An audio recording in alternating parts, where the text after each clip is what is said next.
سیفی حضرات جو وجد کرتے ہیں اس پر کافی لوگ تنقید کرتے ہیں، تو یہ کام یہ لوگ چھوڑ کیوں نہیں دیتے؟ اور وجد صرف سیفیوں کے ساتھ کیوں خاص ہے؟ اور بھی تو سلسلے ہیں، ان میں وجد کیوں نہیں ہوتا؟ کیا یہ دوسرے مشائخ ہیں، کیا وہ چھوٹے ہیں جس کی وجہ سے ان کو وجد نہیں ہوتی؟ سلسلہ سیفیہ کے ساتھ ہی کیوں خاص ہے؟ اور سیفیوں کو صرف اپنی پیر کو دیکھ کر ہی کیوں وجد آتا ہے، دوسرے سلسلے کے مشائخ کو دیکھ کر وجد کیوں نہیں آتا؟ سب سے پہلے تو آپ اپنے سوال کو درست فرما لیں کہ سیفی حضرات جو وجد کرتے ہیں اس سے چھوڑ کیوں نہیں دیتے؟ تو میرے بھائی، وجد جو ہے وہ غیر اختیاری ہوتا ہے، وہ اختیار میں نہیں ہوتا۔ کوئی سگریٹ تھوڑی ہے کہ وہ پینا چھوڑ دیں، کوئی نسوار تھوڑی ہے کہ وہ چھوڑ دیں، یہ غیر اختیاری فعل ہے، اور غیر اختیاری فعل یہ ان کے اپنی اختیار میں نہیں ہوتا۔ دوسری بات آپ نے یہ پوچھا ہے کہ سیفی حضرات ہی وجد کرتے ہیں، کسی دوسرے سلسلے میں وجد نہیں ہے، تو مجھے بتائیں قرآن سیفی ہے یا غیر سیفی ہے؟ قرآن فرماتا ہے، اللہ کریم فرماتا ہے، اللہ نزل احسن الحدیث کتابا متشابہا مثانیہ تقشعر منہ جلود الذین یخشون ربہم ثم تلین جلودہم وقلوبہم الی ذکر اللہ۔ اللہ فرماتے ہیں میں نے ایک کتاب، بہترین کتاب نازل فرمایا جس کو سننے کی وجہ سے لوگوں کو تقشعر، ترتعد، تتحرک، اللہ فرماتے ہیں کہ ان کے جسموں میں حرکت آ جاتے ہیں، اس کلام کو سماعت کرتے ہیں تو ان کے جسموں میں حرکت آ جاتے ہیں، ترتعد تتحرک من خشیت اللہ، اللہ کی ڈر کی وجہ سے اس پہ آ جاتا ہے۔ تو قرآن نے تو یہ بتایا۔ موسیٰ علیہ نبینا علیہ السلام سیفی تھے؟ نہیں تھے نا۔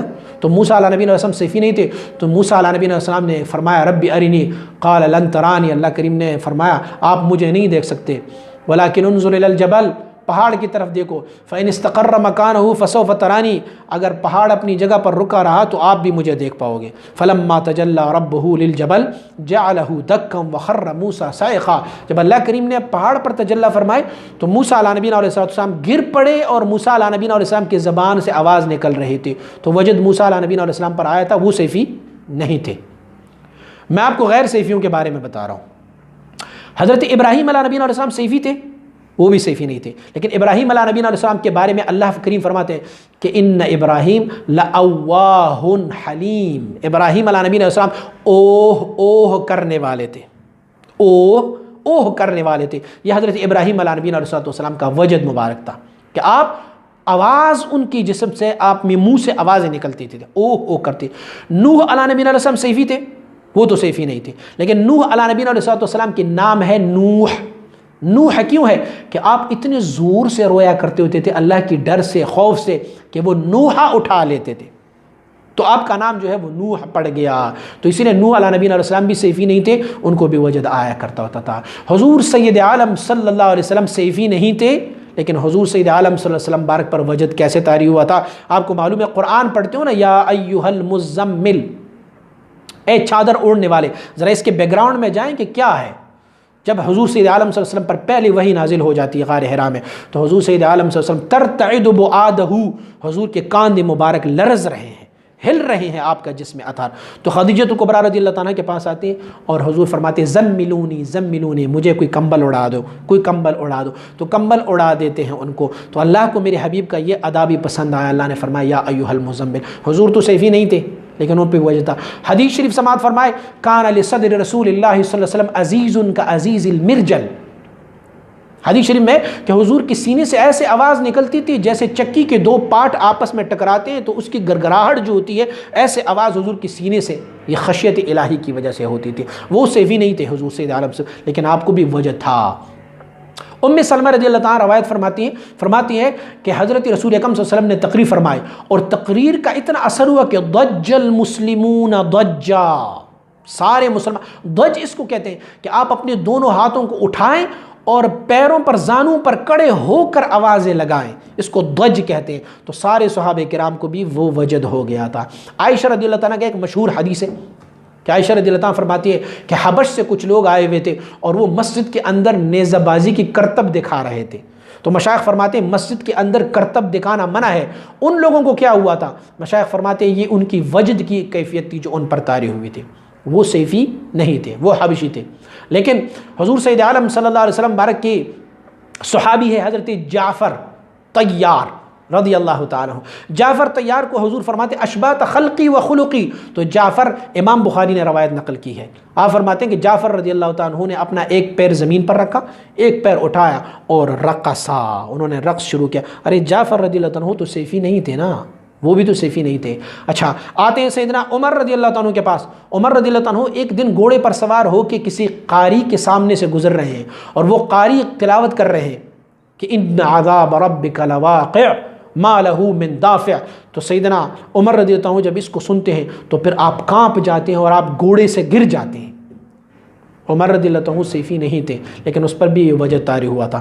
آئیے حضرت خواجہ شیخ العصر حضرت غوث یزدانی محبوب سمدانی حضرت شیخ عبد القادر جیلانی، آپ نے کیا نہیں پڑھا کہ آپ کی صحبت میں سے اتنا وجد و کیف ہوتا کہ لوگ اپنی قمیصوں کو پاڑ دیتے، اتنا وجد و کیف ہوتا کہ آپ کی محفل سے جنازے اٹھ جایا کرتے ہوتے تھے۔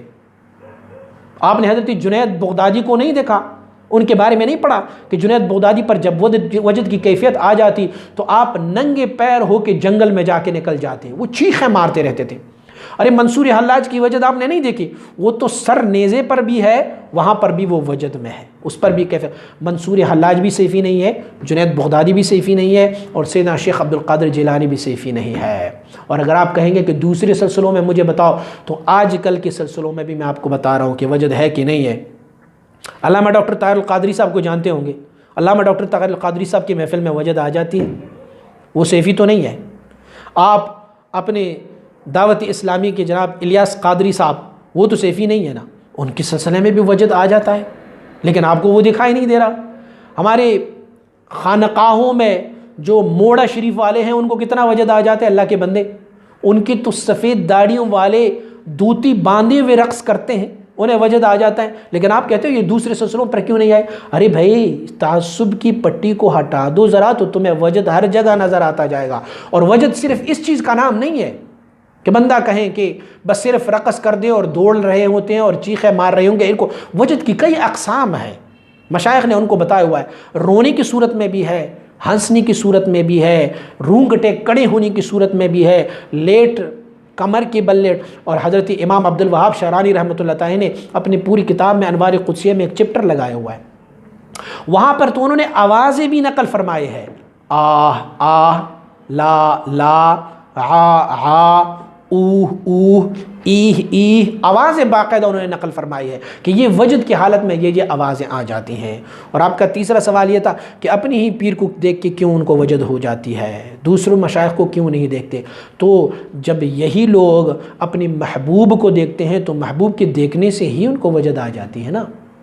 آپ جب اپنے گھر جاتے ہو تو اپنی بیوی کو دیکھ کے تو مسکراتے ہو، دوسروں کو دیکھ کے کیوں نہیں مسکراتے؟ آپ اپنے بچے سے پیار کرتے ہو نا، یا آپ اپنی استاد کے احترام میں کھڑے ہو جاتے ہو نا، دوسرے بھی تو بڑے استاد ہوتے ہیں، پروفیسر ہوتے ہیں، ان کے احترام میں کیوں نہیں کھڑے ہوتے؟ اسی لیے کہ مجھے جہاں سے کرنٹ ملتا ہے وہیں سے میرا تعلق بھی ہے، جہاں سے مجھے فیض مل رہا ہوتا ہے تو وہیں میرا تعلق بھی ہے۔ میں اپنی شیخ کو دیکھوں گا تو مجھے ان سے زیادہ محبت ہے، اسی وجہ سے میں ان کو دیکھ کے ہی مجھے وجد و کیف ہو جاتا ہے۔ امام غزالی رحمۃ اللہ تعالی نے بڑی پیاری بات کی ہے، آپ فرماتے ہیں کہ کیا وجہ ہے کہ کچھ لوگ قرآن عظیم الشان تو سنتے ہیں انہیں وجد نہیں ہوتا، لیکن نعت کی یا کسی منقبت کی ایک شعر کو سنتے ہیں اسے وجد آ جاتے ہیں۔ آپ فرماتے ہیں اس میں وجہ یہ ہے کہ قرآن ایک معجز کتاب ہے، ان کی کلمات کی معانی ہم نہیں سمجھ پا رہے ہوتے ہیں، اس وجہ سے ہمیں وہاں پر وجد نہیں ہوتا۔ اور سلیس اپنی اردو زبان میں ہم جب کوئی شعر سنتے ہیں تو اس سے ہمیں بڑا لطف اور مزہ آتا ہے، تو ہمیں وجد بھی مل جاتا ہے وہاں پر۔ فلہذا آپ وجد کے بارے میں پورا تحقیق جاننا چاہتے ہو، یہ یاد رکھو کہ یہ مخصوص سلسلہ سیفیہ کے لیے نہیں ہے۔ یہ میں نے کچھ حوالے آپ کی خدمت میں پیش کیے، بقیہ اگر آپ حوالے دیکھنا چاہیں تو انشاءاللہ عزیز ہماری یوٹیوب چینل علوم و معارف پر بڑی تفصیل کے ساتھ انشاءاللہ آپ کو ملتا رہے گا، آپ وہاں سے ملاحظہ فرمائیں۔ سلسلہ لیے سیفیہ کی نعتیں، منقبتیں و بیانات و دیگر معلومات سے آگاہ رہنے کے لیے ہمارے یوٹیوب چینل کو سبسکرائب کریں اور اس ویڈیو کو لائک کریں اور کمنٹ ضرور